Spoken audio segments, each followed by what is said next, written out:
ಇದು ನೋಡಿ ನವಣೆ ಬಾತ್ ಫಾಕ್ಸ್ ಟೇಲ್ ಮಿಲೆಟ್ ಅಂತಾರೆ. ಸೊ ಫಾಕ್ಸ್ ಟೇಲ್ ಮಿಲೆಟಲ್ಲಿ ಹೈ ಪ್ರೋಟೀನ್ ಕಂಟೆಂಟ್ ಇರ್ತದೆ. 12.5 ಗ್ರಾಮ್ಸ್ ಅಷ್ಟು ಇರ್ತದೆ 100 ಗ್ರಾಮಲ್ಲಿ. ಆಮೇಲೆ ಫೈಬರ್ ಕಂಟೆಂಟು ಹೈ ಇರುತ್ತೆ. ಲೋ ಗ್ಲೈಸಿಮಿಕ್ ಇಂಡೆಕ್ಸ್ ಅಂದರೆ ಗ್ಲೂಕೋಸ್ ಸ್ಪೈಕ್ ಆಗಲ್ಲ ಇದು ನವಣೆ ಬಾತಲ್ಲಿ, ನವಣೆ ಇದರಲ್ಲಿ. Carbohydrate content okay, but fibre content, protein content, it rich in minerals, iron, magnesium, B complex vitamin ಅಂದರೆ ಥಯಾಮಿನ್, ನಯಸಿನ್, ಪಿರಿಡಾಕ್ಸಿನ್ ಈ ಥರ ಎಲ್ಲ ಇರೋದ್ರಿಂದ ಇದು ಒಳ್ಳೆ ನ್ಯೂಟ್ರಿಷಿಯಸ್ ಸಿರಿಧಾನ್ಯ.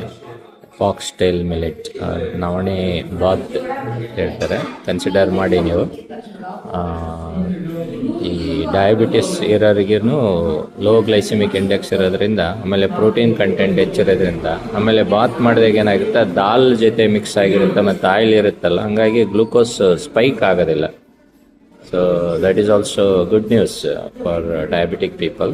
So you can consider this foxtail millet bath. ಇದು ನವಣೆ ಬಾತ್ ಒಳ್ಳೆ ನ್ಯೂಟ್ರಿಷಿಯಸ್ ಬ್ರೇಕ್ಫಾಸ್ಟ್ ನೋಡಿ ಅದು.